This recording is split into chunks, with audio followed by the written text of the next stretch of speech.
Assalamualaikum warahmatullahi wabarakatuh. Jumpa lagi di channel aku guys. Nah sebelumnya aku mau ngucapin makasih buat teman-teman yang sudah nonton ataupun berantusias dengan video aku sebelumnya yang berjudul biaya pernikahan atau biaya nikah sederhana. Apalagi di masa pandemi gini, mungkin di antara teman-teman ada yang udah mulai menyiapkan pernikahan, ada yang mau misalnya nikah sederhana, misal ala-ala keluarga aja, atau misalnya tetap mengundang tamu undangan baik dari teman dekat, teman sekolah, ataupun misalnya teman kerja, ataupun cakupan yang lebih luas. Karena aku masih berlanjut dengan biaya nikah sederhana, jadi aku tuh tidak menjelaskan perihal kayak biaya prewed, kemudian biaya untuk misalnya syukuran setelah hari H, ataupun misalnya untuk biaya untuk honeymoon. Nah kita jelaskan untuk biaya nikah sederhana ya guys. Nah kalau untuk biaya sederhana yang pasti itu nggak pakai acara mewah-mewah banget, tapi tetap untuk poin-poinnya, perintilannya tetap banyak guys. Nah untuk diantaranya itu teman-teman harus tahu dulu tempat atau venue-nya di mana. Misalnya mau di rumah kah, atau misalnya mau di masjid kah hanya untuk akad saja, atau misalnya sewa rumah memang yang sekiranya untuk kumpul keluarga.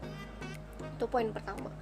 Nah untuk karena udah tahu nih kita untuk poin pertamanya itu venue-nya, karena udah tahu untuk tamu undangannya yang diundang berapa, misalkan contoh untuk keluarga, kemudian rekan dekat, misalnya kurang lebih hanya 50 atau sampai dengan 100 orang, ya udah. Nah kalau untuk budget seperti makanan atau catering, lebih baik masak sendiri kan udah tahu nih packnya berapa gitu kan. Kalau misalnya catering kan pastinya dimulai dari 100 sampai dengan 200 ribu, sedangkan kalau kita masak gitu kan nggak nyampe satu orang tuh 100 ribu guys. Berhubung kita udah tahu venue nya kayak gimana, jadi kita tahu nih harga dekornya berapa. Nah untuk dekornya sendiri itu macam-macam. Kalau misalkan ada yang mau mejanya berapa, kemudian untuk kursinya berapa, kemudian untuk kayak semacam kalau hiasan itu loh, kayak di belakang pengantin kan ada yang pakai beberapa macam, ada yang khusus untuk foto tamu undangan kan ada yang pakai juga. Nah itu biasanya perintilan kayak gitu biaya dekornya tuh beda-beda, ada yang dimulai dari 6 juta kah, ada 8 juta kah, ada yang sampai dengan mungkin puluhan juta, dan tergantung isi paketnya itu termasuk dengan alat makan kah gitu kan, ada yang sekalian sewa dari itu. Kadang kalau misalnya nggak termasuk dengan biaya sewa alat makan, itu biayanya lebih murah jatuhnya guys. Jadi untuk biaya catering itu biasanya kita larinya ke MUA.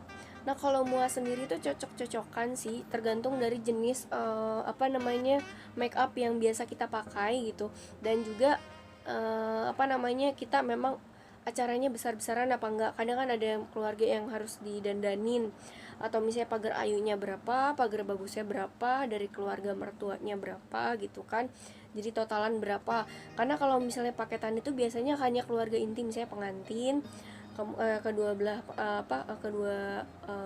pihak pengantin maksudnya, biasanya pagar ayu, kemudian dan pagar bagusnya tuh misalnya dua-dua gitu. Nah itu kalau misalnya ada tambahan biayanya tambah lagi gitu, misalnya satu orang ada yang mulai dari 200 ribu, ada yang 500 ribu, tergantung dari pihak muanya berapa guys. Nah kemudian untuk berikutnya, misalnya karena keluarganya atau undangannya sedikit, souvenirnya itu kadang kan ada yang hitungan pack dimulai dari 100, 200, ataupun bahkan 1000. Biasanya kalau semakin banyak kita pesan harganya dimurahin. Nah tinggal dipilih deh untuk souvenir mana yang sekiranya bisa pesan, misalnya 100 sampai dengan 200, atau misalnya berapa yang disesuaikan dengan budget. Nah misalnya budget untuk biaya sederhananya bisa sampai dengan 20 juta atau 30 juta, nah itu bisa untuk dikalkulasikan, asalkan memang dekornya nggak terlalu mewah tapi fokus ke makanan dan juga MUA. Karena kan kalau misalnya makanannya terlalu diirit juga takutnya kurang gitu, lebih baik kita lebih dibandingkan kurang. Nah untuk selanjutnya setelah tadi MUA, dekor, dan juga kita pastinya kalau udah siap semua itu kita siapkan undangan digital guys. Biasanya untuk di masa pandemi gini kan ketemu banyak orang agak susah ya. Jadi kalau buat undangan digital terakhir aku buat itu 2019, harganya masih 200 ribu, tapi nggak tahu kalau sekarang, entah kalau misalnya harga teman atau misalnya teman yang buat harganya sama kah, atau misalnya sekarang harganya kurang lebih 300 sampai dengan berapa gitu. Dan selanjutnya kita sudah pastikan, kalau aku sih terakhir itu pas lagi cari untuk foto dan juga untuk video itu memang rada mepet sih. Foto dan video itu dipilih dengan budgetnya masing-masing. Jadi kalau misalnya budget kita bagus, biasanya memang untuk video editannya atau kameranya yang digunakan tuh semakin bagus guys. Dan itu pengalaman aku, kecuali misalnya teman-teman punya temen yang memang menawarkan diri dengan budget harga teman, dalam arti misalnya ke umum misalnya 10 juta, ke kita harganya entah 8 atau 9 juta gitu loh guys. Dan kalau di total kalau misalnya untuk biaya memang khusus untuk keluarga atau sederhana, khusus untuk undangan rekan dekat aja, kalau misalnya cuman kurang lebih 100 orang itu gak nyampe 40 juta sih guys, menurut aku ya. Karena teman aku sendiri yang baru nikah itu belum 1 tahun, dia ngundang tuh lebih dari 300 orang dan budgetnya kurang lebih 40 sekian, hampir mendekati 50 sih. Dan kalau cuma 100 orang kan lebih iritnya di catering. Kalau catering ibaratnya sedikit ya, untuk biaya dekornya pun dan venue pun nggak terlalu besar guys.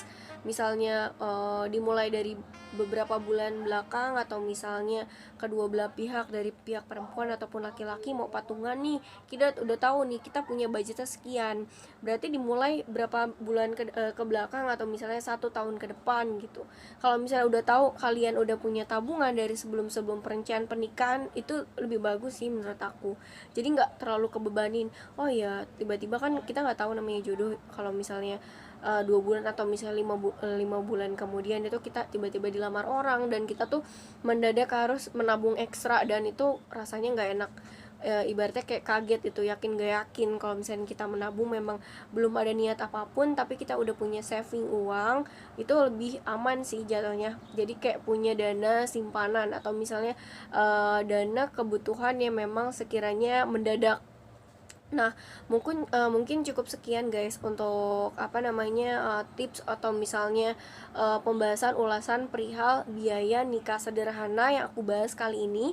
Semoga bermanfaat dan semoga teman-teman punya rezekinya sampai dengan hari H gitu, dan setelah hari H-nya gitu.